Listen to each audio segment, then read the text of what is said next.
Every Oh life. gosh.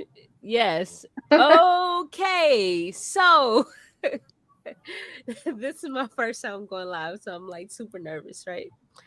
Um so I guess I would be the host.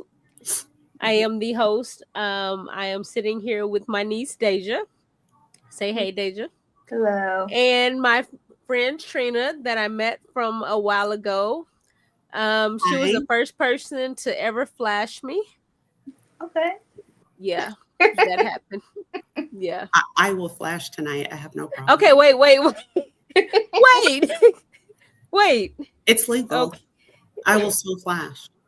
okay, great. So back in, tell me, Deja, what month for So you? Back I in February, March? what? When I was diagnosed? Yes. I was diagnosed July 24th of this year. Okay, so back in July, my niece was diagnosed with stage 2. two Yeah. breast cancer, and it like broke the whole family, and we were just all kind of like, what? So none of us have breast cancer.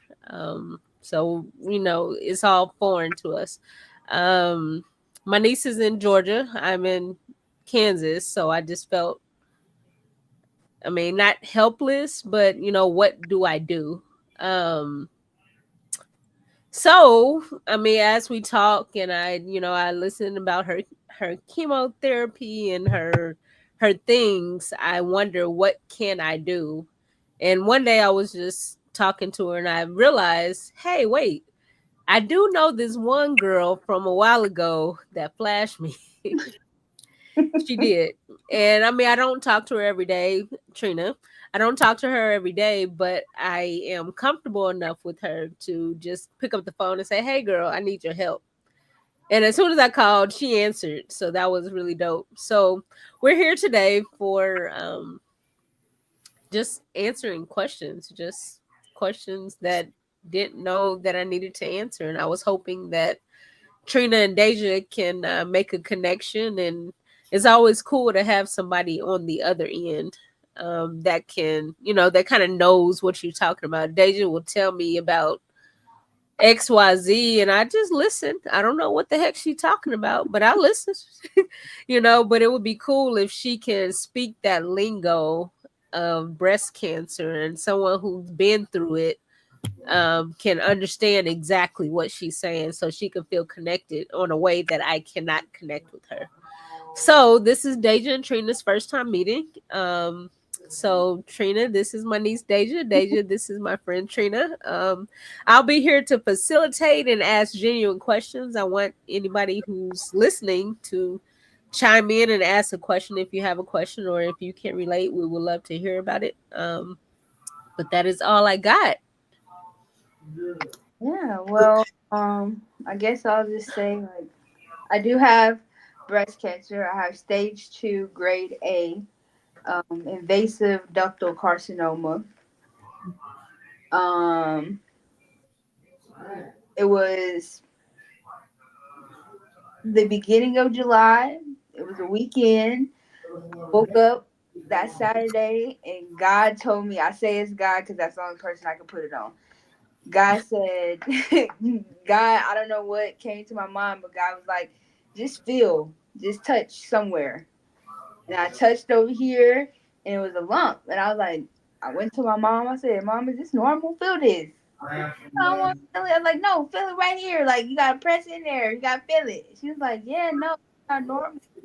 She's like, make an appointment with your gynecologist. I said, okay. So I made an appointment with my gynecologist. He felt it. She was like, well, I'm going to send you to, for you to get an ultrasound. Mhm. I went to go before, it was a day before my ultrasound, and God told me again, I need you to feel one more good time. So I did that, and I ended up feeling underneath my underarm, and I felt a bigger mass. And so then that following day to my ultrasound,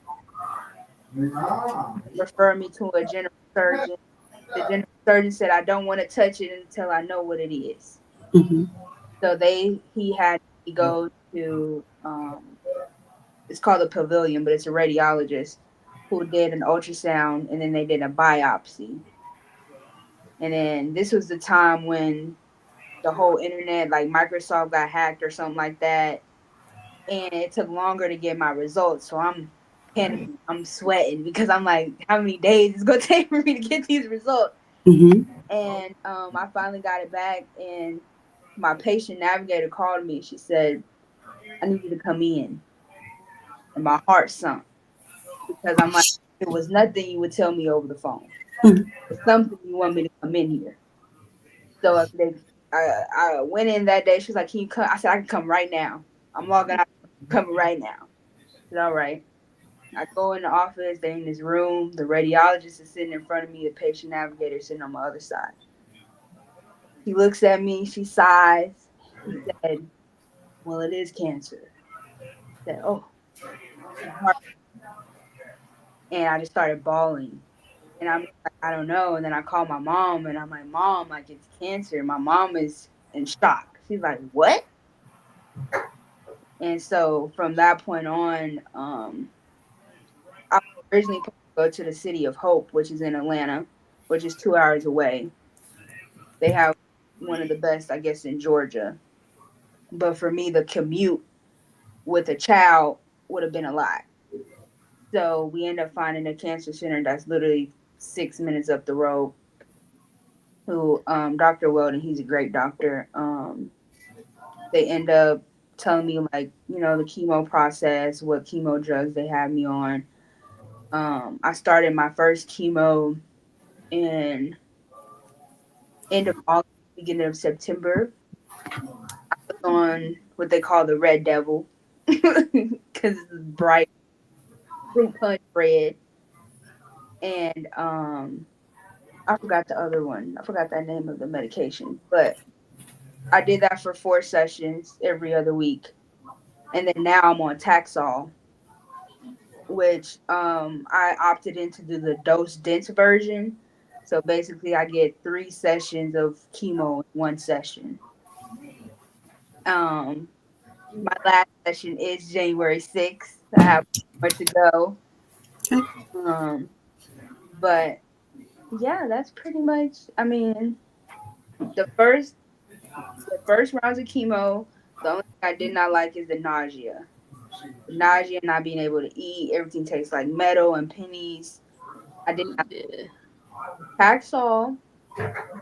The only thing I can say, I don't have nausea or anything like that. But I Mm-hmm. do get about the third day, I get really bad bone pain.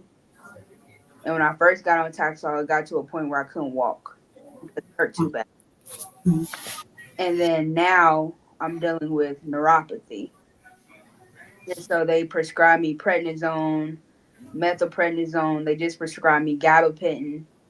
Now, what is neuropathy? So it's like it feels like little needles in your hands, and it's like itching, but it's like you can't get it. So it's like you're scratching, but it doesn't do anything. Mm-hmm. So it's only in your hands? Well, they say you only should get it in your hands and your feet, Mm-hmm. but my neuropathy is over my whole body. So like we went to the mall on Saturday. Once we got to the mall, I was like, Mom, I have to go home because like my feet are itching, my hands. I can't. Like I'm getting irritated. I need to go home and soak my hands in cold. I have to soak them in ice cold water to shrink up that nerve from the stuff firing off. Or I have to take a really extreme hot shower, and that'll calm my body down.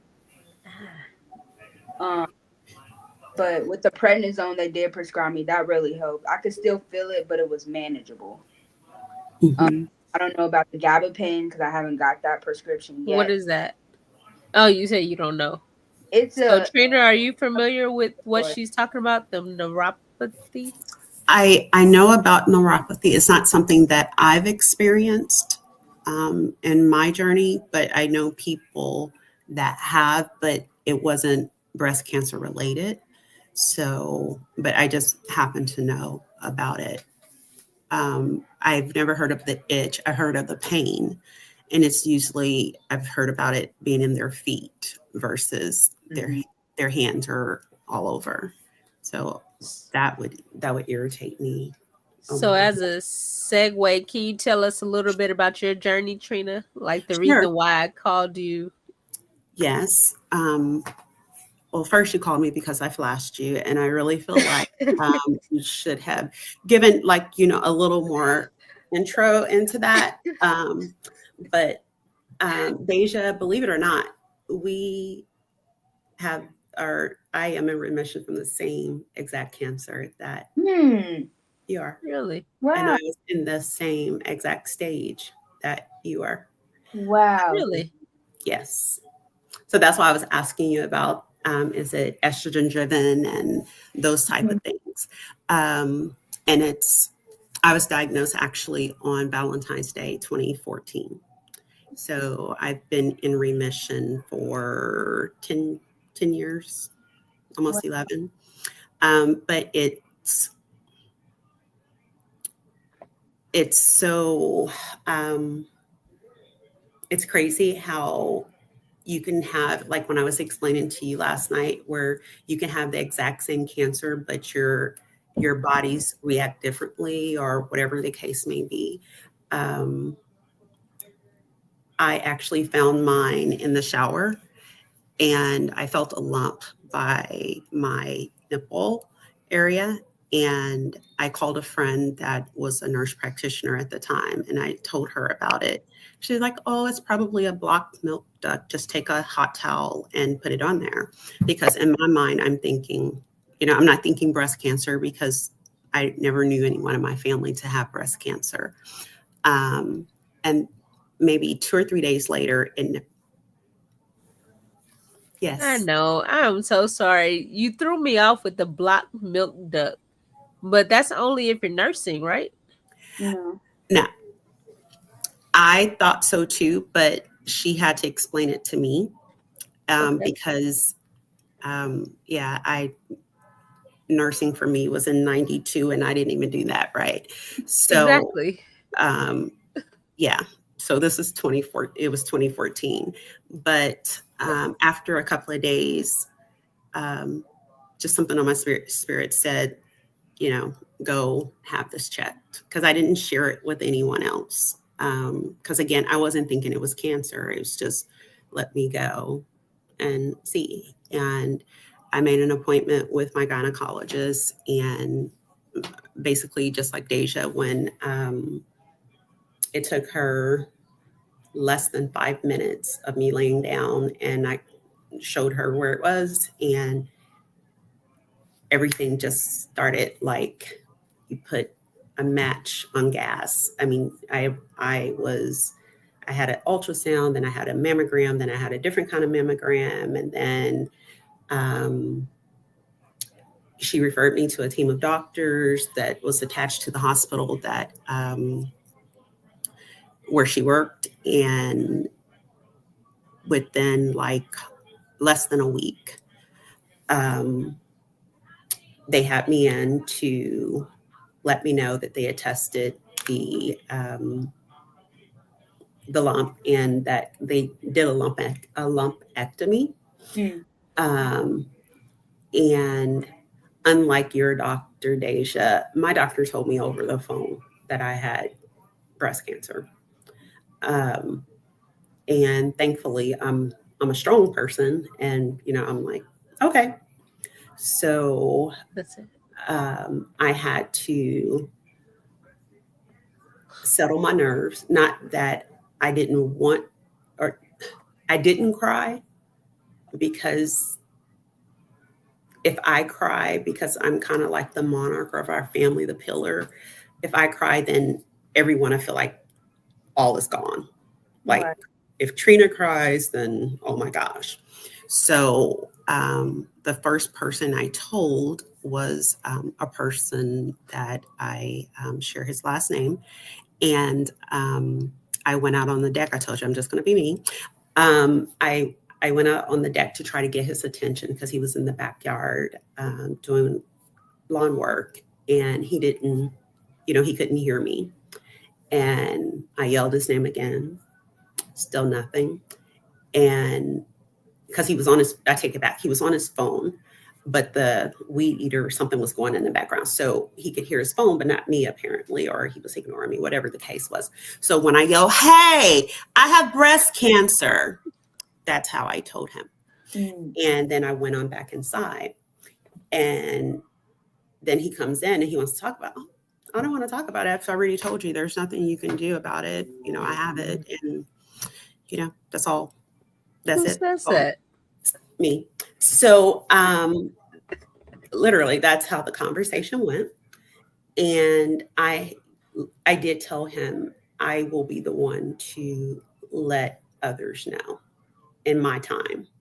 I wanted to have more information about what was going on before I just called to say, hey, mom, hey, dad, I have breast cancer. I went to my first doctor's appointment, and not that I'm racist at all, but I happen to have a team of all white doctors. The area in which I went is more of a prestigious type area in Kansas. I live in Missouri, but it was in Kansas. And so my little chocolate face was like a, why is she here? She lost kind of thing. And I went through the first part of the appointment, and literally they made an appointment for me. I mean, they told me you're going to be on chemotherapy, and then we're going to do radiation, and we'll go from there. And we want you to go, and radiation is going to make you feel like this, and radiation's going to, and you know, chemo's going to make you feel like that. And they told me all of this in one appointment. And they wanted me to go and see where I was going to be receiving the radiation. They wanted me to go see the facility. And they were telling me, you know, you're going to be tired, you're going to do this. And so I went to go see the facility, and I had a follow-up appointment, and we did all my FMLA paperwork and everything. And I went back to my second appointment. And Diaja, when I went to the second appointment, the receptionist, again, I'm little chocolate girl, here I am, you know, how can I be here? She kind of shoved my papers to me, and I'm never going to make a scene, but what I did do is tell her, please cancel my appointment. And she said, well, you have to pay your copay. I said, I'll pay you whatever it is that I need to pay for today, but I will not see the doctor. Here's my card. And I paid, and I left. I have better things to deal with than to worry about how I'm going to be treated, because your frontline staff is a reflection of those on the back line. Right. So I went for a second opinion. There was someone in my sorority that had gone through breast cancer, and I had talked to her, and she gave me the name of her provider, and I reached out to her, and I ended up with the best team ever. I didn't have to go through chemotherapy. I didn't have to have radiation. I had to remember, because you have like a whole team of doctors. You have a radiation oncologist, you have a breast cancer, a breast oncologist, a plastic surgeon, a medication oncologist. I mean, you have like a whole team. Right. And with that,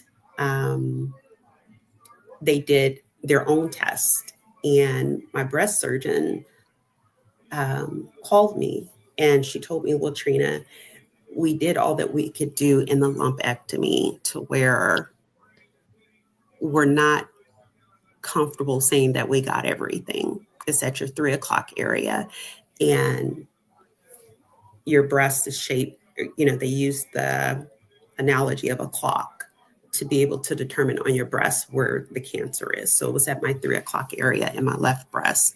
She said, so if you allow us to take your left breast, we're pretty sure that we can put you in remission. You'll have some medication to take, but we can put you in remission. She said, I know that's a lot to think about. And, you know, if you want to give me a call sometime next week. I was like, no, ma'am. So you want to take the left one? I was like, let's make a deal. If you take the left one and the right one, and if my insurance doesn't cover the right one, let me know how much it will cost because I want you to take both. She was like, do you want to talk to your family, your mate, I was like, no, these are my breasts. And if you can schedule me for surgery right now, we can go ahead and do it. And she was like, well, actually, when you came to your next appointment to get, to let us know your decision, we were going to talk to you about your right breast because there's a mass in your breast. It's not cancer at this point, but it was something that we were going to watch. So we can take both of them. I was like, okay, that's fine. Schedule me. And she said, well, do you want to hear what happens afterwards? I was like, okay, tell me. And she said, well, yeah, you'll get a new set. You'll have breast reconstruction and you'll have a plastic surgeon and they'll do implants and blah, blah, blah, blah, blah. And you'll have a new set. And this new set will be however we put them. That's how they're going to be for the duration of your life. Okay, so question. Yes. Nipple or no nipple? How does that work? I went with no nipple. And I went with no nipple so I could be an advocate. There was a young lady that I was following that was doing a protest to try to get laws passed for breast cancer individuals, African-American lady. And in her journey, she found that she was actually walking from somewhere down south to DC, and she was pushing her baby in the stroller, and she got hot and she would take her shirt off. And the police would bother her in some areas to say, no, you can't do that. Come to find out, that wasn't true. So I did my research because I knew that I was going to want to be an advocate because those prestige areas that I was going to, which the second set of doctors were still in that area. I knew that I was going to want to be an advocate because the literature that I was given, because I wanted to see what I was going to look like with no breast or what my scars were going to look like, that type of thing. They didn't have anyone that looked like me.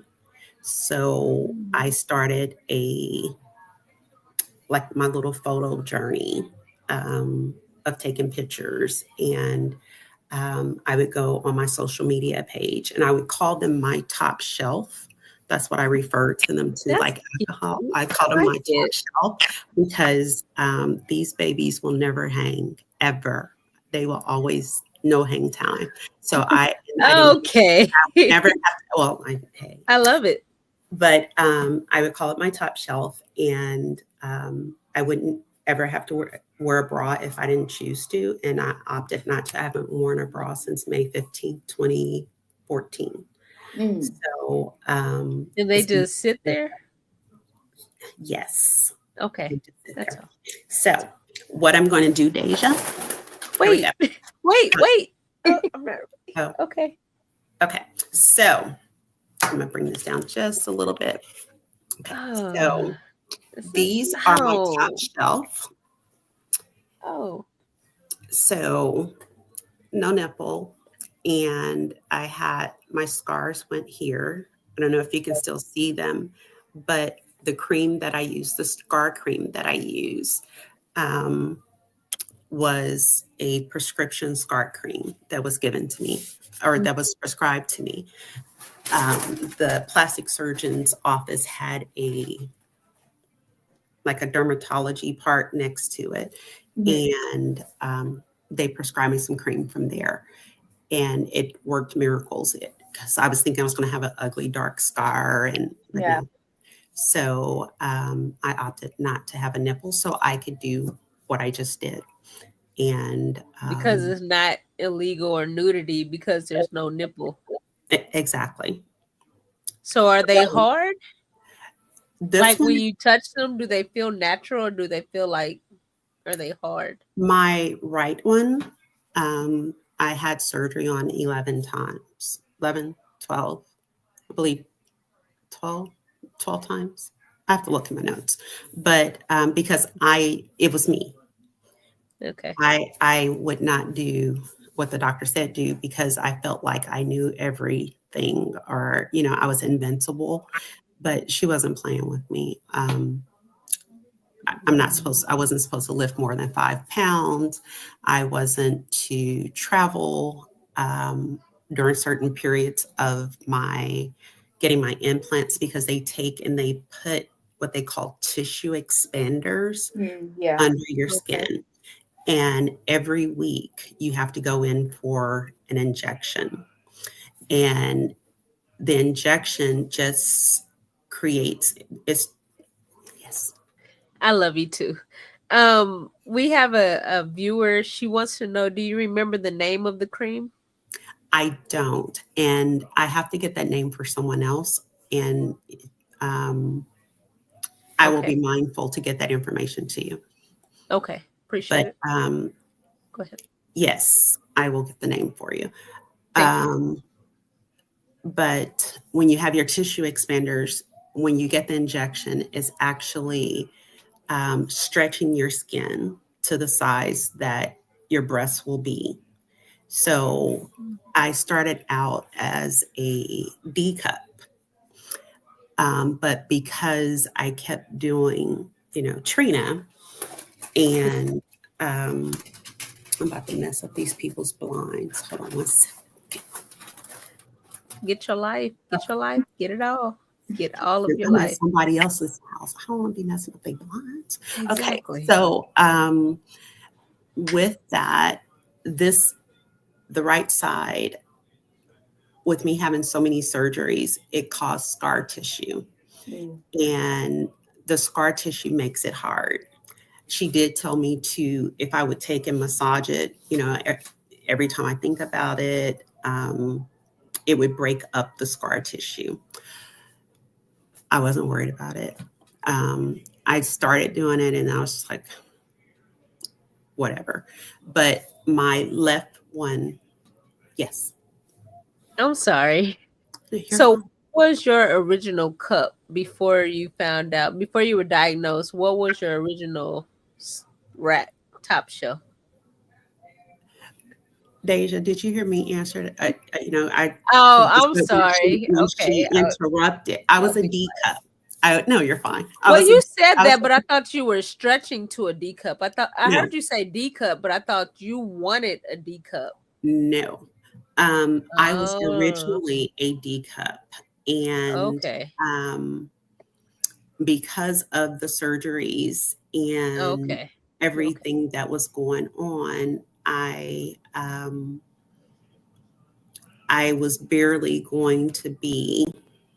I don't know if you can see that. Can you Who see is that? that? Is that That's you? me. Yes, that's me. What? Yes, that's Okay. me. And that's my D cup. That's your real No, ones. yes, Okay. and that's my hair. And my hair was like it was long. Okay. But this was a few years before my breast cancer. Okay. So because I did not do what I was supposed to do, and I actually got busted. I wasn't supposed to travel, and I have a special place that I sit on the plane in the back, in the very back. Plane lands. I'd flown to Chicago to go to a charity ball, and plane lands, and I stand up, and maybe 4 rows ahead of me, well-dressed Caucasian lady stood up, and she just happened to look to the back, and our eyes met, and it was my plastic surgeon. And she just looked at me and I looked at her, and, due to HIPAA, she couldn't be like, Trina, what are you doing here? And she was like, I'll see you Tuesday. It's like, okay. So I was so busted. What are the odds? Exactly. So we had a lot to chat about on Tuesday, but with all of the surgeries, because I didn't want to lose my independence. I had a grandson that I still adore. He's 17, but at that time, 10 years, he was 6, 7 years old, and he wanted to be with Nana during the summer. And so he was a chunky little kid, and we would go to the park, and I would still lift him, and he Mm. was heavier than the 5 pounds, but my baby wanted to swing, so I would put him on a swing, and it caused issues. And yeah, I was in the hospital multiple times. I did not get my new set until December of 2015. And that's because I went back to work. I was actually terminated from my job 2 weeks before I was due to return back to work. Um, they were in their best interest. They offered me my job back because I had went to my attorney, and I was actually on my way out of town. And they asked me, well, can you be in the office on such and such a day? And it was like 2 weeks out. I was like, yeah, no problem. And they was like, well, and all of this will go away. So I guess my attorney did what he needed to do, and I got my job back. But, and I had been with them like 13 years. And so it lets you know, I mean, they didn't care if my benefits were through the company or not. They knew I was off work, and to terminate someone that's in the middle of treatment, to me, and I worked at a healthcare facility. It's just it's Yeah. cruel, it's ugly, but it's okay. Yes. So I want to know, Deja, how old are you? 27. Okay. So historically or all my life, remind you, I'm super green to the topic of breast cancer. Hmm. I think it's new for all of us, I suppose. They always say get mammograms right about what, 40? Hmm. Is Yeah. that about right? So Yes. for Deja to get it so young, I mean, and should we just kind of check ourselves in the shower just because? Or, I mean, I'm looking at you guys' age gap. She's 20. What did you just say? 27? 7. Lord Jesus, I can't remember. Okay. 27 and 50 something. Hmm. I mean, it's just that age gap, Well, I wasn't 50 something when I was diagnosed. I was 41. Ah, that makes sense. Yep. Was I But 41? Yeah. still, I mean, to get it in your 20s, that's not necessarily common, right? It is So it's not It's become uncommon. If common. there's a it's more common. Yeah, it's become. more common than what you would believe because of genetics. And Deja, did they give you a genetics test at all? Yes, they did. I just got another one done Hmm. yesterday. They took my blood, but I did get one when they did my first biopsy. Um, which they said I didn't have anything genetic um that was concerning. Um, what else? They did. Did they try to, um, with the genetic testing, because they use it to try to track down, like, did they ask you questions about your mom, your aunts on your maternal side, your paternal side, that kind of thing? So this one that they just did yesterday, they did. The one prior to, they didn't. I guess it's because it's different forms of genetic testing. And with the first one, they did like a tissue genetic testing coming from the biopsy, but this one is actually from the blood. Hmm. So, um, they were like, it's a whole. She was like, it's different genetics. It was like a whole. It was like 8 different type of genetic testings, and Hmm. they're gonna do this specific one this time. Hmm. Um, but yeah, with the surgery, I'm opting what I want to do. We're gonna see how this works out. I'll go see my plastic surgeon tomorrow, actually. I want the nipple sparing double mastectomy. What is that, please? I keep my nipples, and they cut and take all the tissue out, and then I might do like the expanders and then go on to the implants. Radiation. Even though I'm getting the double mastectomy, they said I might have to do radiation just because my lymph nodes are involved. Okay. So they said the radiologist oncology will talk to my general surgeon and my practice surgeon and come up with a game plan if it looks like my profile I need to do radiation for that part. Okay. Uh, Excuse me. Let me interject. Do you have pencil paper? mhm. When you talk to your radiation oncologist, ask them about proton beam, PROTON, beam, BEAM, radiation therapy. No, what is that for people like me that don't know? Proton Or the beam, benefits? actually, I've had a second cancer and I'm in remission. It's a rare cancer, olfactory neuroblastoma, where I had cancer under my left eye all the way up to my skull base. And I don't know if you can see it or not, but I had to have radiation to my face. Mm. And I've never worn makeup ever. And I still don't wear makeup. But if you get like really, really, really close, you may be able to see just a little darkness in my nose. Um, I was diagnosed with this in April of 2018, and it was a very new radiation therapy. And I went to the Mayo Clinic because the cancer was very rare. I started off in Jacksonville to where they had to go in and they scraped all the cancer from under my eye up to my skull base.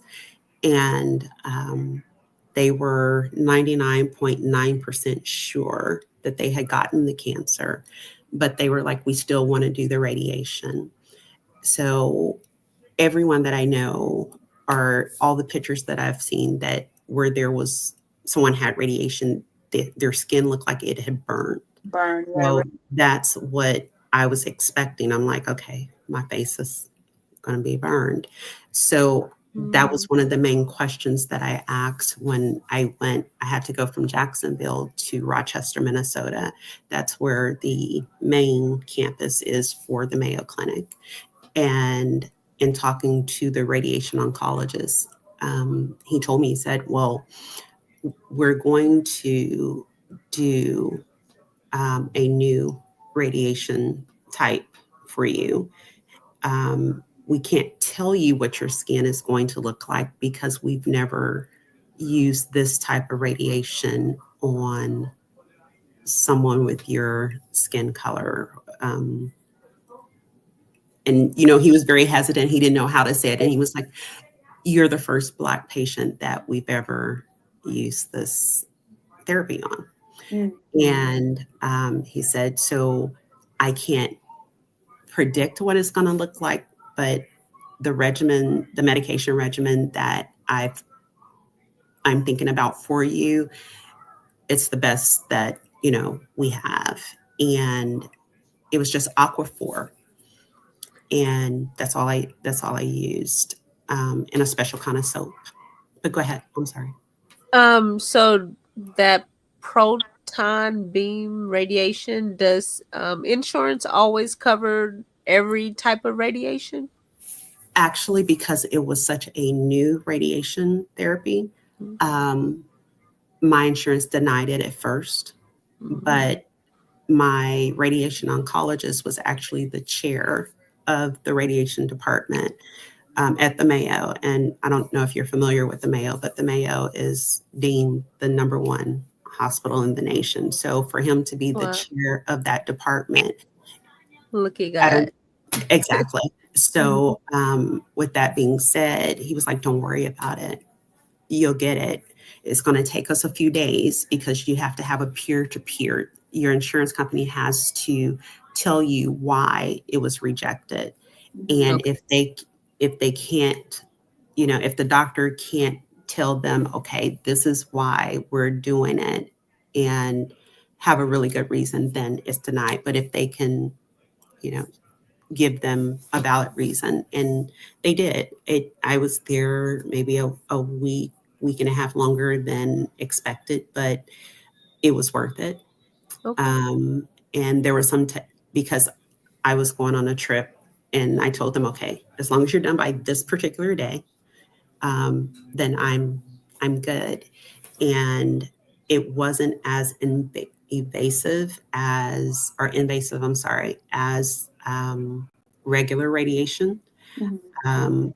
I had to stay, well, I had to stay in a hotel until a room at the cancer lodge was open. And one of their rules were that if you're going to be there, you had to have someone there with you because it's basically kind of like a hotel. You have to cook for yourself and clean for yourself. There's no one there to do that. They're just giving you free lodging. Um, and I didn't have anyone. You know, my brother had been killed. Everyone, was still grieving. It was a lot going on. And with that being said, my oncologist was like, it's something about you. I really think that you're going to be okay. And, staying by yourself. And I did. And he wrote a waiver and I stayed by myself and we made it happen. So if proton beam radiation is an option, please, please, please consider that. Okay. I would definitely do that. So, And now tell me, you said about the nipple. You said that was my question. Tell me again what nipple procedure you said you were going to have. The nipple sparing double mastectomy. Okay. Now, why do you want to keep? Yeah, I think we're going to ask the same question. Like, why do you choose to keep your nipple? Was there a just cause, or it seemed natural, or like? I mean, it seemed natural for me. I think for me, it was just something that I can keep to myself. That's something that still allows me to feel like I'm me. Because even with, because like my oncologist, I would ask him even about me having more kids because I'm still in my childbearing years. Mm-hmm.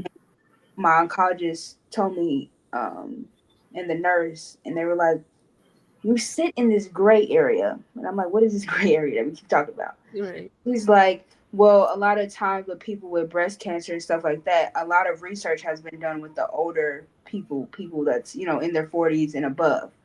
They're like, it's... Sorry. Yes. Right. Whoa. Give me 2 seconds. I need to grab my charger. Sorry. But don't keep talking because I want to hear this. Good. Okay, I'll wait till you come back. So she said, you can't talk. Let me grab a charger. As if she didn't know she needed her charger. I'm coming. I'm coming. Can you hear me? Yes. My charger is far away. Sorry. No, sorry. Okay. I know you're talking about me. It's okay. I was actually. I just didn't know if you could hear if you were in earshot. That's okay. I just didn't know. But I appreciate that. But I didn't necessarily want to keep the people too long. But I did have a couple of. Okay, so you said you were in your childbearing years and you were in the gray area. Yes, and so because a lot of the research that has been done are with older women. So she said now it's becoming a lot more frequent that younger women are coming in with breast cancer, but it's just a lot of research that goes into that. And so I asked her, like, even if because my cancer feeds off of what woman's body is made of estrogen and progesterone, I asked if I wanted to have another kid, will my cancer come back? And she's like, we don't know. So did you do a BRCA1, BRCA2 test? Whoa, what is that? Excuse me? BRCA1, BRCA2 is a test that they do to see if you're going to have cancer somewhere else in your body. Okay. It can come back a yes, a clear yes. It can come back a no, or it can come back inconclusive. Okay. So if they haven't given you a BRCA1, it's BRCA, BRCA1, BRCA2. If they haven't given you that, make sure to take that because my concern, and I'm only going by experience. I'm not a medical provider. Of you keeping your own nipple, it's still, I'm wondering if it would still have, because it was attached to your breast. I mean, because it only takes like a small smidget, just something, a cell that can take and spread Hmm. and turn Wouldn't into a the cancer. doctors know that? Like you still have cancer in your nipple? Um, No? I they would have to test it, and but did they tell you that they could create a nipple for you from your own skin? That's what I'm assuming. I'm going to talk to the plastic surgeon tomorrow, uh, Hmm. just to go over if I'm even. I know you have to be a candidate to even get nipple sparing anyway. So Okay. I'm going to see if I'm even considered a candidate on it. Hmm. But for me, that's one of the reasons because I feel like me getting pregnant with my daughter was already a miracle because Okay. of polycystic ovarian syndrome, and I got pregnant with her on birth control. Okay. So she was a miracle within itself. So for me, Hmm. it was just like I wanted to keep something that was mine and not knowing that if I'm playing Russian roulette, if I ever want to have kids again, it was just like, because a lot of people a lot of people with breast cancer and they're already like, oh, I'm done with kids. I'm done. Y'all can take my uterus, take everything. I'm been done. I'm good. Right. Because I'm not there yet. Hmm. And like, because I talked to my oncologist about getting a hysterectomy. Hmm. But I'm like, I don't know if I'm mentally mature yet to be able to consider that, being that I do want to know at least one more child Okay. if I can. But Can I say something to you? mhm, Because I want, what's your well, you have a little boy, a little girl. a girl. Okay. I want you to be around to see your daughter have grandchildren and great grandchildren. And another reason why I decided to become an advocate is because, believe it or not, there's women, ladies that opt not to have um, their breasts removed because they feel like it makes them less feminine. It makes them, they don't feel like a man can, would appreciate, you know, a woman without real breast, that kind of thing. That to me is crazy. Um, that's why, I mean, I have like all kind of pictures where I'm showing my breasts to show that I'm still 100% woman. But when I want you to make sure that they give you the BRCA1, BRCA2. And unless they can give you a definite no, then please, because it has to be, because you've had cancer before, there's nothing to say. That's I not know the dog. Diamond Hush.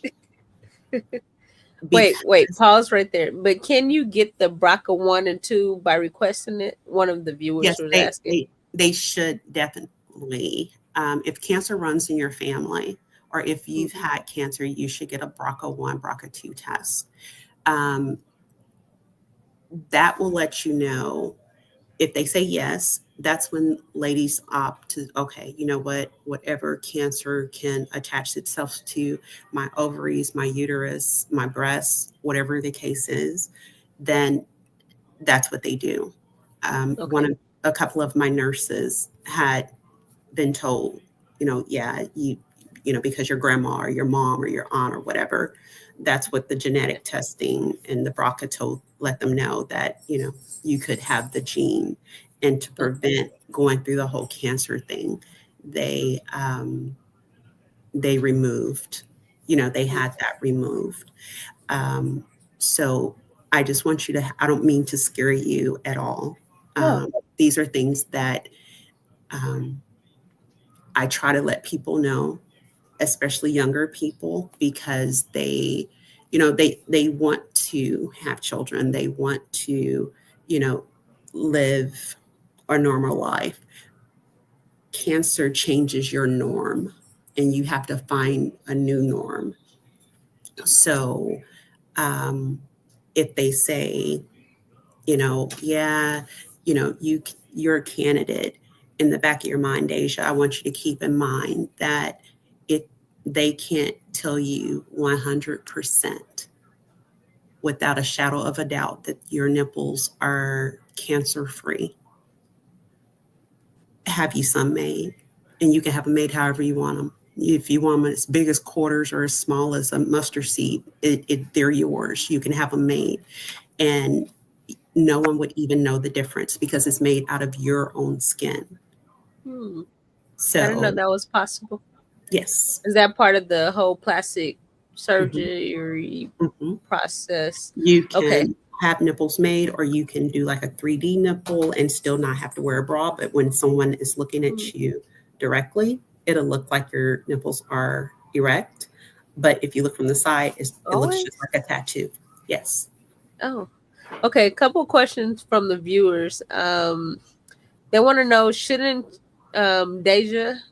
shouldn't they have already gave you the test for the BRCA gene?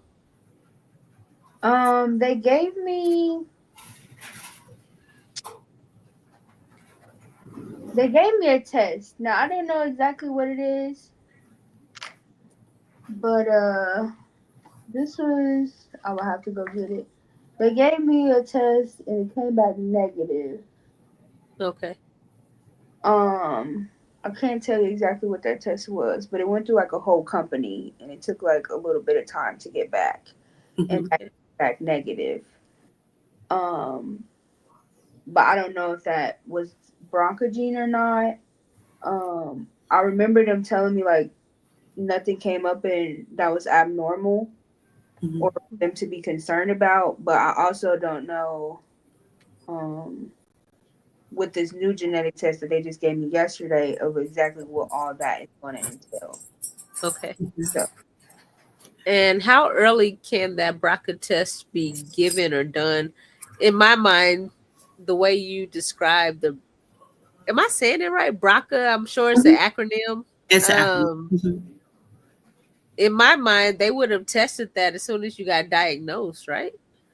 Mine came. I had my BRCA test my um, before my double mastectomy.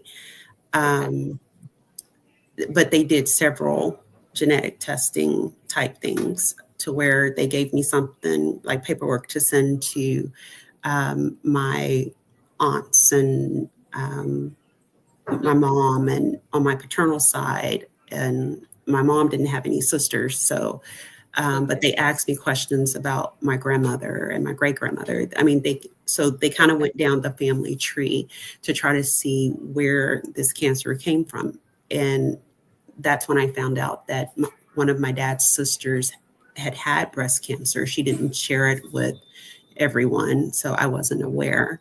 But I don't know if they told you, but with me being diagnosed when I was 41, one of the rules were that my nieces, my sister, they would go in 10 years earlier to start their mammograms since I was a carrier of breast cancer.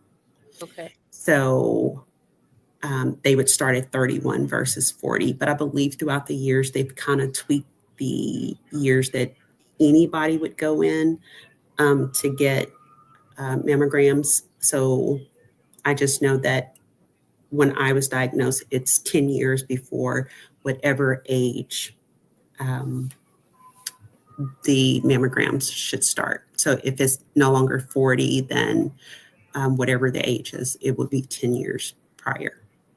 Okay. So, question. Now, Mhm. this is I'm reading some of the viewer questions. But I do want to know. So, is it always hereditary? Because I know Deja mentioned that it was. mine was non-hereditary. Mine wasn't in my I wasn't carrying the gene or mutation. It'll be like, oh, Okay. this is the reason why you have it. I wasn't I'm not a carrier. So Hers was postpartum. there you go. There you go. Okay. So mine formed in my milk duct from Hmm. pregnant. And my first, as I look back on it to see like, oh, what was like the symptoms after I gave birth to my daughter, it was like a week later I would itch so bad. My body, like my whole, I'm like, my mom, why am I itching so much? She's like, I don't know, I never had that after I gave birth. And when I talked to my oncologist about it, he was like, that's one of the signs. That's like a symptom. He was like, it probably was small at that point where you wouldn't even know, Hmm. or you Uh, consider it to be a blocked duct or something like that. He was like, you probably yeah. would have never known, but a lot of cancers start off with people itching really bad or things like that. He was like, that could have been one of your signs. Is Um, it that same sensation that you have now with the neuropathy? I hope I'm saying it right. I'm not You butchering these words. Different. It's a little different because the itching from then was just like regular, like I can scratch it and I'll get it. But this is just like I can scratch it, but it's still gonna be there unless I take some drugs. and So, Well, don't say it like that. I mean, drugs, so, but I get it. so I have a couple of questions. So with that, so no one in your family has ever had any type of cancer at all. the only cancer that I can mark down is our Papa Lewis who had gone Leukemia. I leukemia. believe leukemia. Okay. I believe. So with that being said, because she, my aunt, my dad's sister, I don't know what kind, I know she had breast cancer. I don't know what stage, what type, whatever the case is, but I lost my only biological child to leukemia when he was 2.5 years old. And then my dad um, has had cancer 3 different times or in 3 different types. So it doesn't have to be breast cancer. It can be any type of cancer gene, and it just happens to be in your breast. But if you had a sister or a cousin or whatever the case is, it could be a skin cancer. It could be any type of cancer at all. I mean, so for them to say that it's not genetic, I'm not medical, but I just find that very, very hard to believe. And that's why they do the genetic testing. Um, my BRCA1, BRCA2 came back inconclusive. And so it wasn't a yes or a no. It was like we don't know what's going to happen. Right. And then 4 years later, I end up with the cancer that 1 in 30 million people get. Mm. So, it wasn't on the radar at the time, but it happened. So it doesn't have to be the exact same cancer. It can be any type of cancer at all. So did you include that on? Did they ask you about your grandpa? Yeah, I told him the only person I knew who had cancer was what would have been my great grand, right? You said? Yes. Yes, my great grandfather, and then And did they take note of that? and then when they did my genetic test yesterday, I made sure I wrote that down. Okay. Um, but yeah, But I would, you asked earlier about should you be feeling it? Yes. And that's from the time you start your cycle at whatever age and you have breasts. Men too. Men can have breast cancer. Um, Oh yeah, I, yeah, yeah. I just met a gentleman. Well, I've known him, but I just found out that he had breast cancer and he actually had a mastectomy. They removed one of his breasts. So it can happen with men as well. So we So do have a question. Does insurance cover the BRCA yes, test? hmm it should. Okay. If you have insurance, then yes. If not, if you don't have insurance, which there are, yeah, young ladies that I've met with that don't have insurance, if you're diagnosed with anything, then go get your, like for us, it's Medicaid or whatever the state insurance is. So Mm. you can be covered, but yes, or whatever the Affordable Care Act or whatever, but get coverage because it's not an out of pocket expense that you want. Okay, so question. So did you, Trina, did you do chemo? No, I didn't have to do chemotherapy because I did a double mastectomy. But what I did do is a pill. It's called tamoxifen, and I had to take it for 5 years. And they call it a chemo pill. But I opted to take it for an additional 2 years just for my mindset. I told them I would take it for extra 2 years. And that was when they told me if I give them my breast and I would have a medication to take. That was it. And what that does is it was killing the estrogen because my cancer as well was estrogen driven. So Okay. the tamoxifen was killing the estrogen in my body, or keeping my body from producing estrogen. And a lot of ladies don't know that sugar turns to fat, fat turns to estrogen. So they want you to start eating clean. The first team of doctors told me that I needed to lose like 100 pounds. Um, I didn't do that. I actually just lost weight in the last couple of years, and I had a surgery to do that. But I was told that fat can feed the cancer because it turns into estrogen.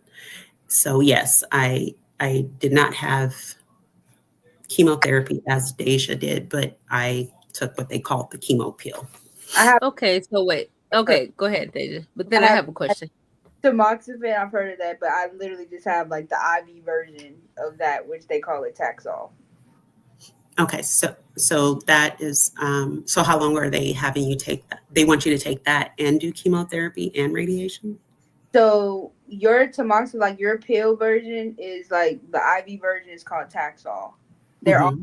that same T group family of chemo, but I do the dose dense version. So it's with Taxol, you're supposed to do it every week for 12 weeks Mm-hmm. and do like the infusion.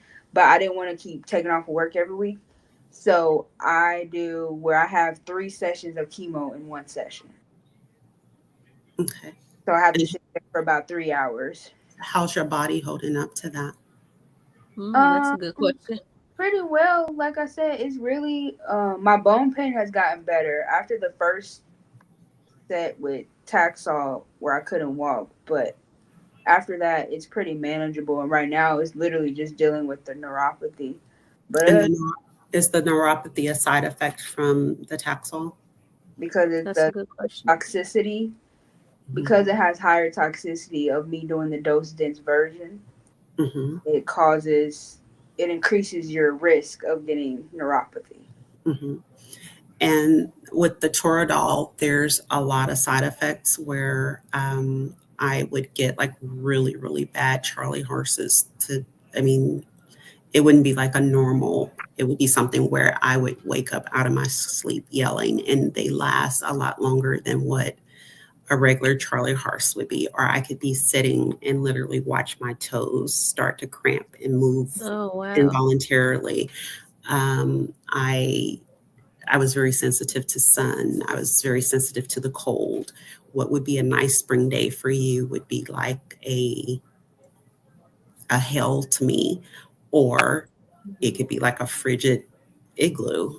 It just depends. So I had to like take a jacket with me or a blanket and stay out the sun at times. And um, a lot of ladies that are to be on tamoxifen have opted not to take the tamoxifen because of the side effects that come with it. And I can say off the top of my head, if I talk to 5 women, 3 of them opted not to take the tamoxifen, and out of those 3 of their cancers came back. Okay, so question. Mhm. Dumb question. I remind you, I'm green to this. There's no dumb question. Okay. So I think you guys kind of answered it. You're taking the pill, she's taking chemo, which is basically the same medicine. So you opted, Trina, to take the pill versus chemotherapy, or that No, was your only option? Because you're currently in remission, right? I've been in remission since 2014 And then when they Deja, removed the breast. Yes. so Deja takes chemo to become in remission. Is that how that works? Mhm.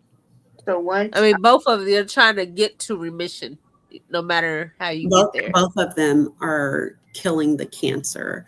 Mhm. With removing my breast, me taking tamoxifen was more of a safety net to make sure, Oh, to make sure, okay, yes, we did get it. I mean, okay, they were confident, but no one can be overconfident. So they were okay, like, okay, okay, still take this. It doesn't okay, warrant me taking an infusion, but okay, take this pill. And Is, okay. is it tamoxifen? Like, even though, because I know after I'm done with chemo and surgery and radiation, they're putting me on. I have to take it for 10 years. it may be tamoxifen. Okay, it's like I to put my ovaries to sleep, mhm, basically. mhm. Was that a pill, Deja?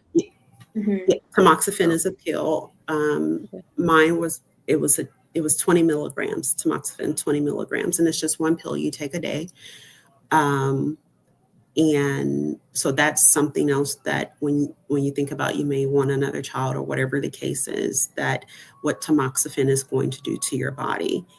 And it's putting your ovaries to sleep. And if your ovaries are asleep, then they can't, you know, Make a baby, Right. right. or you know what I mean.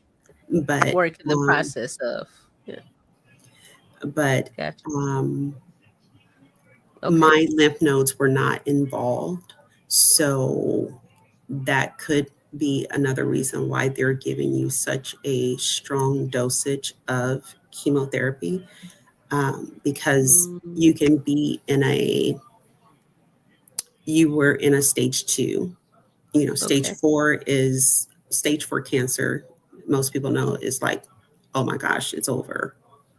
But you could be in a stage 4 cancer for a long while. At the end Yeah. of the day, this is God's decision on how Amen. this is going to turn out. Right. Um, I was at a 1B to where they pushed me into stage 2 Hmm. just for paperwork reasons because they was like, well, it's like a 1B. So the 1B was closer to a 2 than it was to a 1. So they just pushed me over to stage 2. But I did not have anything going on with my lymph nodes. They did test. I mean, they did check. So thankfully, I did not. But I'm glad that you are only a stage 2. And I say only because a stage 2 is treatable, very treatable. And do not give up hope. Oh yeah. And do not stay off of Google because Google Right. will kill you off long before it's time. Amen. If your patient advocate did not Amen. tell you that, stay Yeah. off of Google because Yeah. the same way that we are communicating, I wish that I had this when I found out because even though I tell you to stay off of Google and they told me to stay off of Google, guess who was on Google? You did on Google. Google was your Me. doctor I after was going to the doctor. yes, I was reading and I was all in all kind of, I was following people's blogs and everything. And then that's when I found out, everybody's body is different Yeah. Hmm. and Yeah. it's gonna Yeah. treat you differently. Yeah. So just remember to stay hopeful. And if you have questions, I don't care what time of the night it is, whatever the case is, if you want to call me, I'm text gonna give you me. her number. Yes. It's 816 Oh, hold on. Wait. 999-555. No. Because if 1212. That was other the people, Weather Channel. Okay. You no, want it was everybody to call you. Fine. 816-844-1212. See, you're a baby. You can tell you. Oh, Eight one got six him. 844-1212. Okay, it was. You're right. Yes. But my question was, I'm Wait, gonna that's give not you. your number though? Okay, do you want everybody's number? 816. Hold, Okay, wait. I'll I be thought quiet. that was the number. Wait. Oh, no, that's a number we used to call to get the time and temperature Oh, before we went to school every day. You're right. I'm Yeah. not telling my age. You telling your age, but I am 52 years old as of actually, October. I'll be 40 in 38 days. Turn up. But anyway, that's side note.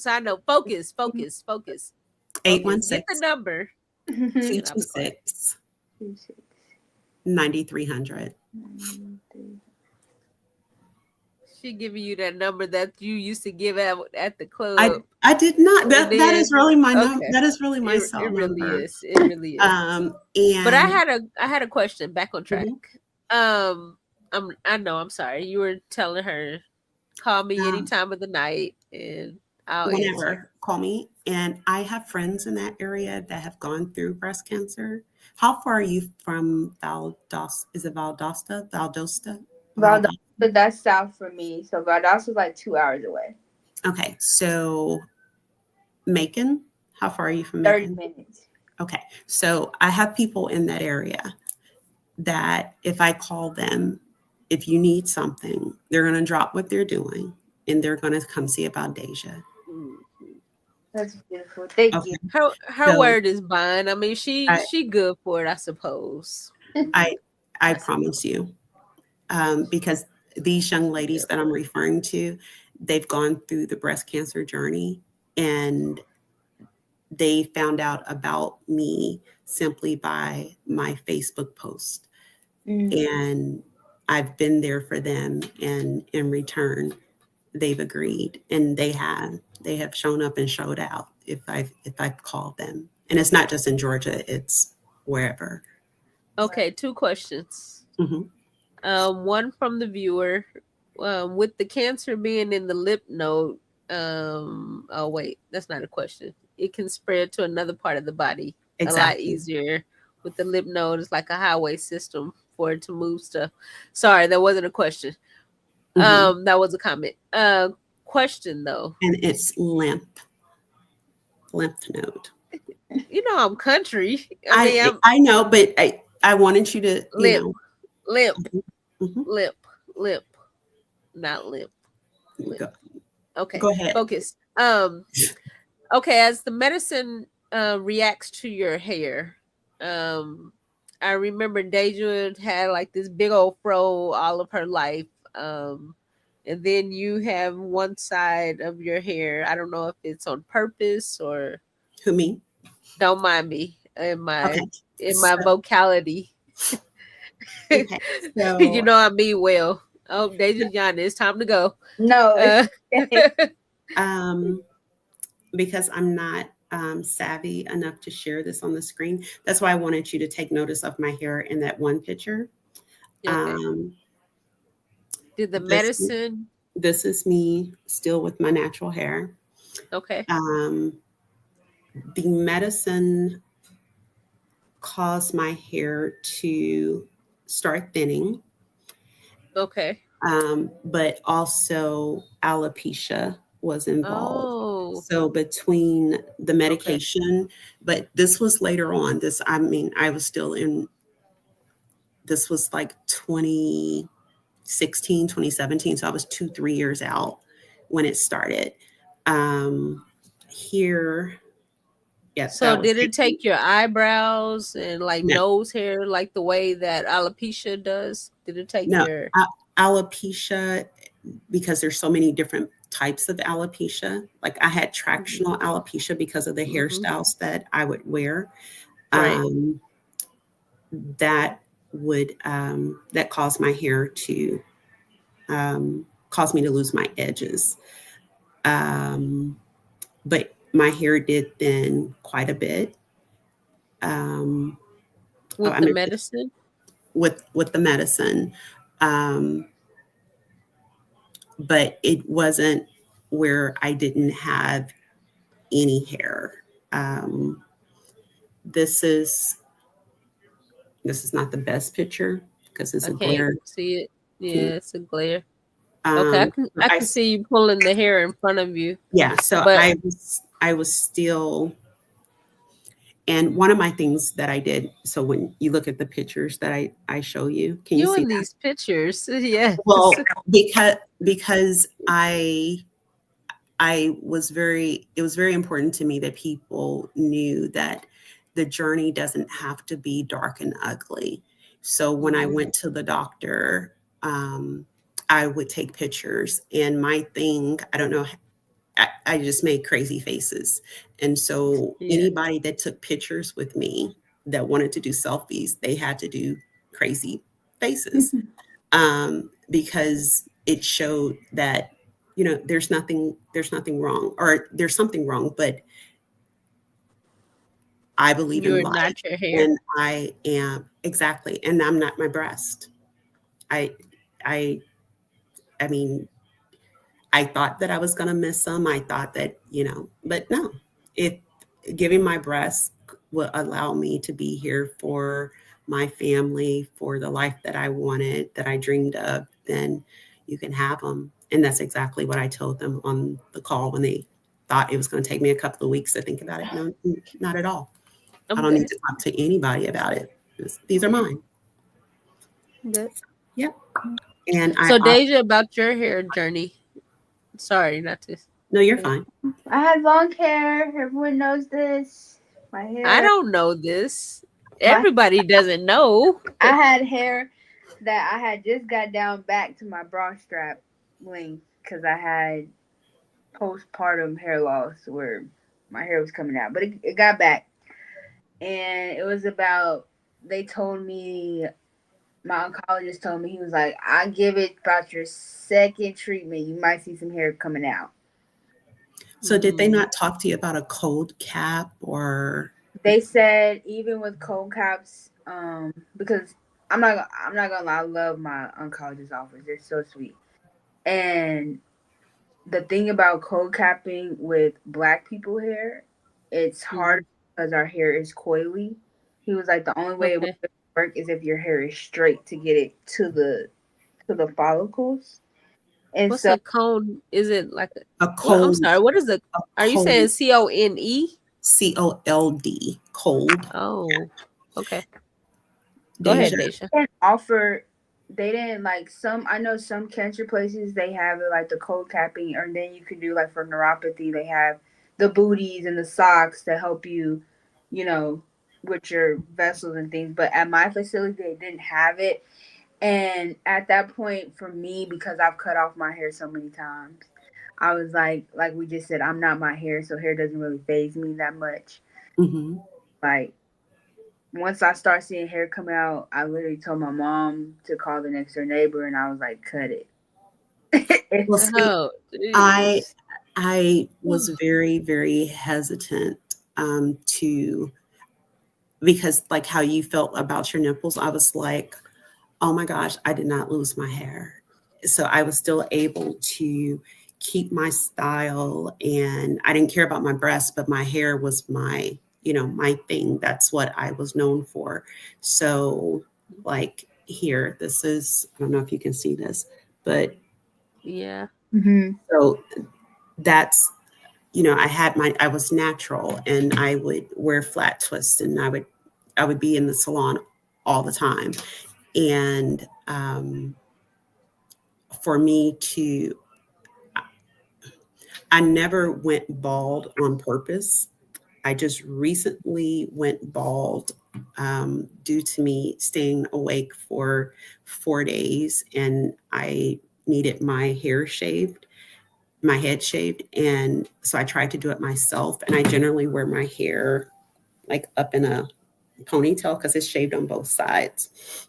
It's shaved all the way around. Okay. And I just did this like maybe this may be my second year, into this, because I was, as I was telling you guys, I was getting, taken advantage of because I don't know anything about hair. And when I spent like $12,000 in 1 year, It's on crazy. weave and craziness. It's And, crazy. I was over it. And Yeah. I still try to do, or have my stylist still try to do stuff, because I went back to her and I decided to do the chop. Ooh. But because I seen a picture that someone showed me, and they were like, Trina, you could so do that. And I was like, what the hell? Okay, let's do it. And You're it easy. well, no, because I was really trying not to, I wasn't ready. I was Yeah. not Yeah. ready. I can see Um, that. and just my hair journey was enough. So Yeah. I got this low. It was red nose. Oh yeah. Red. Of So, course. You don't just walk around with a red nose. Of course right. not. So it was red nose day while I was at the Mayo. But I recently accidentally cut my ball off. I was trying to cut my own hair with the clippers, and I got too close to my ball, and I heard zzz, and my ball kind of like went like this. So because it's just a small ponytail under here with maybe not even 6 inches of hair, and I have to have it crocheted. So all of this is crocheted, and the whole ponytail just flopped. And Why? yeah, Only her. Only so Trina. this was me Oh, with my bald head, and you I look didn't. different in every picture. Every picture. Well, yeah, because I'm a different person. But Oh, yeah, duh. I accidentally cut my head bald, and I thought I was gonna do it. But see, your head is shaped pretty. Everyone is not meant for That's a what I bald. told her. She looks good with You her look head. awesome. You look amazing. If I had your She does. face and your features, not that I'm an ugly person. Don't get me wrong. No, no, But no. Of course my not. Of course not. Of course. Of um, course. Don't break your but neck, baby. my I didn't feel it was for me, because you have to wear like, or I thought you would have, because I see that you're natural and you're still beautiful. When I say beautiful, you're beautiful. And I'm not just saying that because Thanks. I feel like you need to hear, I because if try. you were funny looking, I just wouldn't say anything at all. But Okay, that's fair. I told you I'm very transparent. That's It fair. is what it is. We But know. We know. um, your I felt like if you were bald, you would have to wear like the big earrings and the eyelashes and the lipstick. And I can't do all of that. I tried fake My eyelashes once, and I woke grandmother up and it tried was on my head. to do that. My Yeah. grandmother wear big hoops, and I'm like, Granny, I wear studs. I don't wear big. Mhm. And I throw in my wig every so now and then. But if I'm going to be at home, I'll throw in a wig if I'm going out. Like when I Mhm. say out, I mean traveling outside of the state. But if I'm here or I'm in Kansas, sometimes it's a bald. I might throw my little beanie hat if it's cold outside to keep Mhm. my Yeah. my Yeah. My covered. wig experience was not good. I remember wearing a wig and hitting the brakes when I was driving, and the wig ended up under my brake pedal. It just kind of Why? it was a hat wig, and it just kind of, and I've been on a plane, and the hair again, I told you my scalp is sensitive. I've taken my wig off. Like the flight attendant came and took my drink order, and I took my hair off and put it in the back of the seat. And when he came back, he looked again. I was like, "It's me. I ordered the Sprite. Go to It's bed. me." It's like it Go to was bed. hot. We're done. I'm We're done. I'm letting you We're know done. that the wig journey for me is We're hit done. and miss. Yeah, So So because little Miss Deja is in another state and she's yes, on the and East Coast a whole she hour is. ahead of But us. Deja, call me if you need I anything, will. I seriously. definitely will. And it doesn't have to be a dark and ugly journey. And that's why I'm so light about when I talk to you. Because if it was a dark and ugly journey, I would tell you. It doesn't Yeah. have to be. Just follow the doctor's orders and stay prayerful, I and just will. know Thank that you. God has the final answer. And um, he Those he are he has something for you to do. There's a reason why you're here. He has an those assignment. Those are great closing remarks. And Deja, if you had anything to say to Miss Trina before we get out of here, so you Yes, I would can like go to to just bed. thank you. It was very insightful to be able to, actually speak to someone, not face to face, but face to face. Because Mhm, a lot of times on the forums, you just see people type in and you don't get that interaction to really hear people's story or get input on it. And like you mhm, said, everyone is different and have different journeys just within cancer itself. But mhm, I'm very grateful for this conversation. I have things now that I wrote down that I'm definitely going to ask about to make sure I mhm. get that done. But I appreciate it. Misha, I appreciate you bringing us together in this talk. And yeah, I'm thankful. Awesome. And please let me know how things go tomorrow. Hmm. Um, and if you don't like what they say, get a second opinion. I believe that my second opinion kept me from going through a lot of stuff that I didn't have to go through. Yeah. So, a second opinion is always. And I don't know if you have viewers or whatever, but with anything, get a second opinion because I wish I knew then what I know now because my son was Amen. misdiagnosed for 6 months Amen. with an ear infection. And once I took him to a Mm. different hospital, he had been suffering with leukemia for 6 months. And within 7 hours, they diagnosed him with the leukemia. Wow. So it's important to get a second opinion on anything that is this serious. Yes, So if you don't like what they tell you, get a second opinion. definitely. All right. Okay. Well, I appreciate you two ladies putting up with my shenanigans, and I appreciate your transparency in this matter and the fact that you could help and relate to some of the viewers. And thank you for the viewers for tuning in. We would definitely have to do this again. Deja, make sure you give her a text while you just chilling or whatever. I promise you she'll answer. Yes, She may have some kind of off the wall answer, but she will answer. But now that you know who she is and what she's about, you'll expect nothing less but the best. So, yes. with that being said, good night, and I love you both. Um, we shall do this again. All Okay. righty, All right. all You righty. guys have a nice holiday. You You too. too. Okay. Bye. Bye.